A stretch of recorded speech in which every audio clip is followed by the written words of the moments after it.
What is up, guys? James here from the Light of Riga YouTube channel, and today I'm going to be reviewing the Omegaland Tarot deck and card game. This is a post-apocalyptic themed tarot deck, and it is right up my alley. I love the post-apocalypse. I mean, I don't love it like I want to see it happen. I love it like I like to fantasize about it and like to think what it would be like in the post-apocalypse. And for those of you who know me, you know like I love the post-apocalypse. I'm working on a huge post-apocalyptic project on my other YouTube channel, but that's neither here nor there.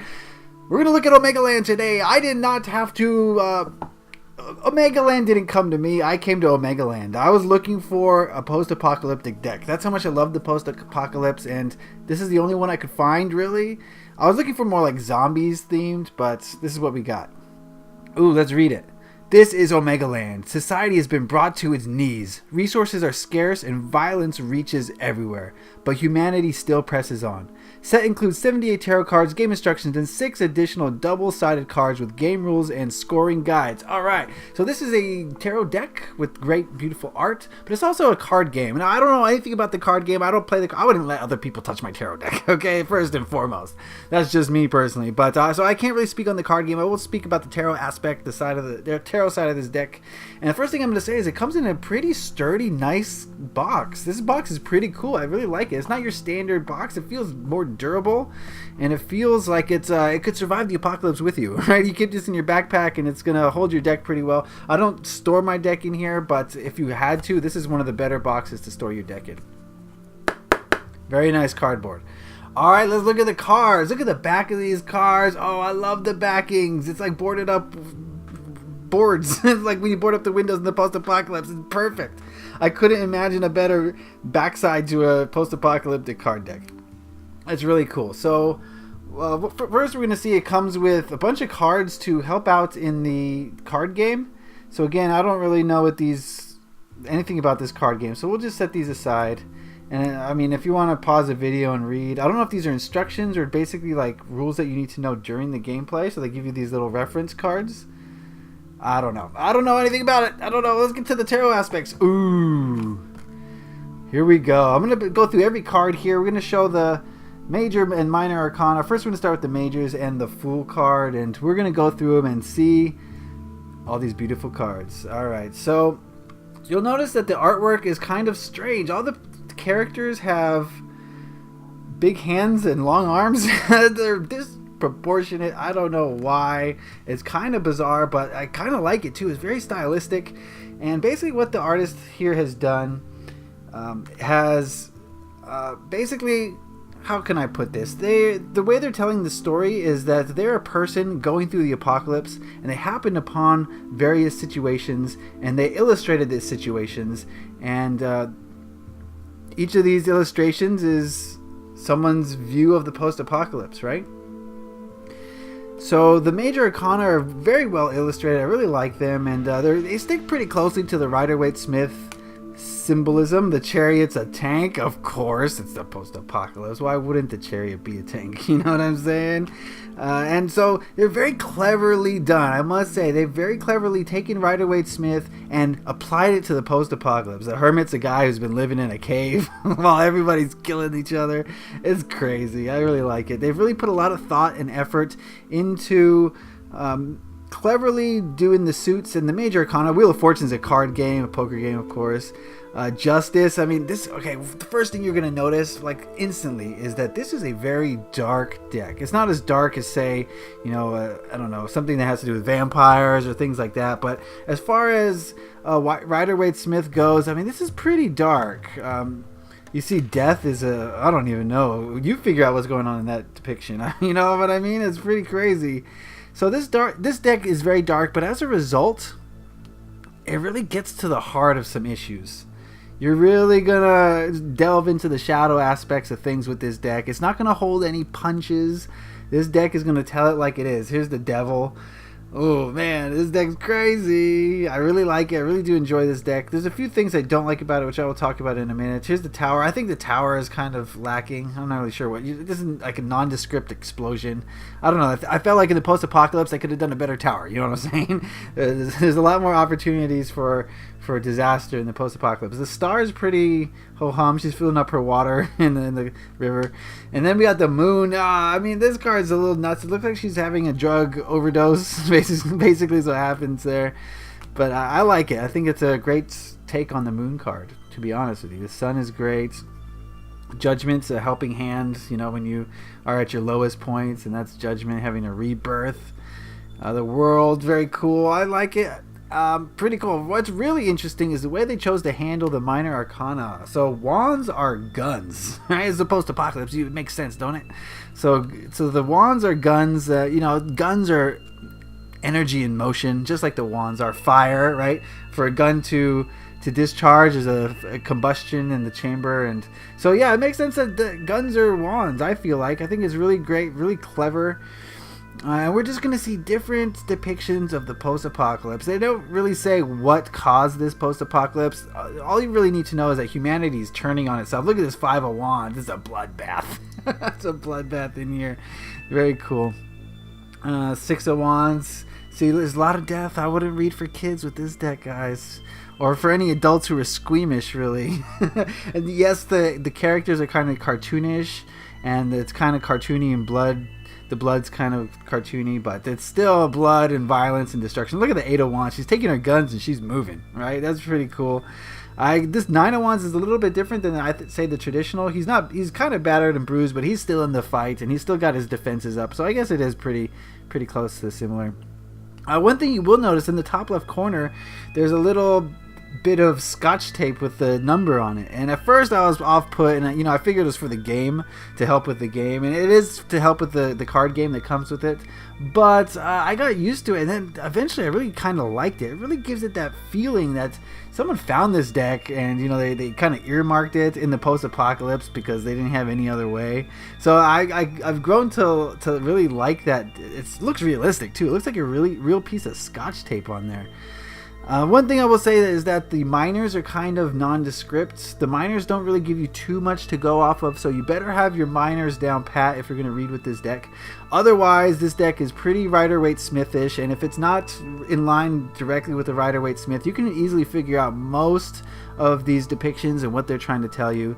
Like the Three of Cups are having... Oh, cups are canteens, by the way. Did I mention that? Isn't that really cool? The cups are canteens. This guy's just drinking his water while the other guy's doing all the work in the Four of Cups. I think that's really cool. So yeah, the cups are... I thought that was genius. Of course, canteens, right? Yeah, Six of Cups. I mean, as you can see, it's pretty standard. It doesn't follow the Rider-Waite-Smith imagery, but it follows the ideas of Rider-Waite-Smith. I thought the Seven of Cups here was very interesting. Rather than a bunch of options, we have a guy who's not quite focused on what he needs to be focused on, and as a result, a lot of people have gone into the muck down there. Uh-oh, that's not the place you want to be. It's not the place you want to be. Eight of Cups, he's traveling in search of some new emotions. Nine of Cups. For some reason, Nine of Cups doesn't have that scotch tape. It's the only card. I don't get it. I think it's probably an overlook. I found it, though. I found the overlook.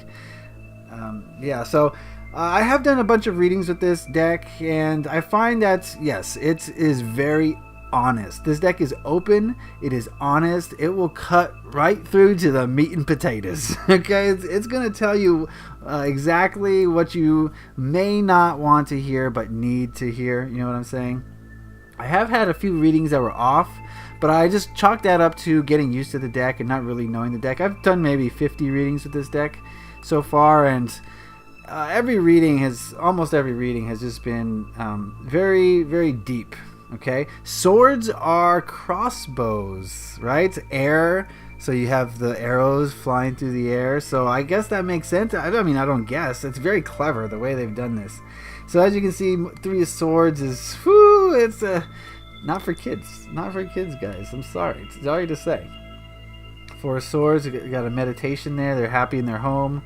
Five of Swords, right? More blood, more destruction, dark clouds. This card is the only card I really do not understand in this deck. If you can look at this card and tell me how this applies to the Six of Swords, I'm all ears. The little booklet, which I'll get into in a moment, doesn't really illuminate the Six of Swords enough for me. So that's one card when it comes up in a reading, I'm just like, oh, what does it mean this time? I don't know. So I do need help with the Six of Swords, and so that is a trouble card in this deck for me personally.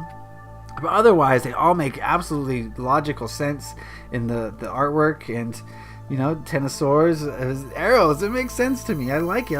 It's a departure from the traditional, you know, swords and wands, and it's something new, something fresh. And like I said, I just love the post-apocalypse. The knights are all on motorcycles. Isn't that cool? There's no horses on this deck. It's all motorcycles.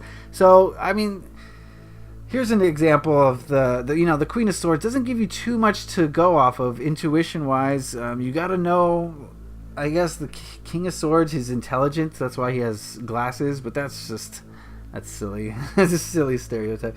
Alright, moving on to the coins. The coins are canned food. Oh, it's so cool, guys. I love this deck. The coins are canned food, representing earthly physical matters, and I just think this deck is extremely clever. This deck is very clever the way they've done this. I give props to these guys. I'm not exactly sure who is the artist. It doesn't really say anywhere. This is by US Games, but the artist isn't really overtly stated anywhere. So I'm sure I could find it if I dig deeper. Oh, here we go. Text and art by Joe Boginski. Boginski? And the game is created by Karen Boginski. I'm assuming it's a husband and wife team that have worked together on this, and I got to give them props. It's very creative, and I love creative stuff. And this is definitely a unique deck that, if you're a fan of the post-apocalypse, you definitely need to pick up. I would recommend it fully. And we're getting to the end here, and I will talk about the little white book that comes with it. And it's not your standard little white book, but it's also nothing too crazy out of the ordinary. Like I was trying to say earlier, the way that the little white book operates is it tells the story. It's very storytellish, and it tells the story of a man, I'm assuming, moving through the post-apocalypse and coming across these different situations and scenarios, and basically sketching out a picture of it and then writing down what lessons he learned from it. Right? So I think it's really creative in the way that they've done that. You can pause it and read it if that's legible to you. But they don't give too much information, intuition, and tarot understanding wise. You're going to have to know, it's not a beginner's deck. You're going to have to know pretty much everything about tarot in order to pick this deck up and go. Now, I'll shuffle with it a few times. One issue that I had that I was running into was that these cards are very stiff and sturdy. If you like that, then you like it. If you don't, you don't. But these cards do not bend very much. They're very stiff, and they want to stay in place. But I noticed that when I took it out the box, you know, the first 100 shuffles or so, the deck was fighting me. Like the deck did not want me to shuffle it, okay? And it was so stiff and difficult to shuffle in the rifle shuffle way that I was bending the cards because I had to exert so much pressure on them to get them to shuffle that the cards kind of bent out of position. But now I've worked this deck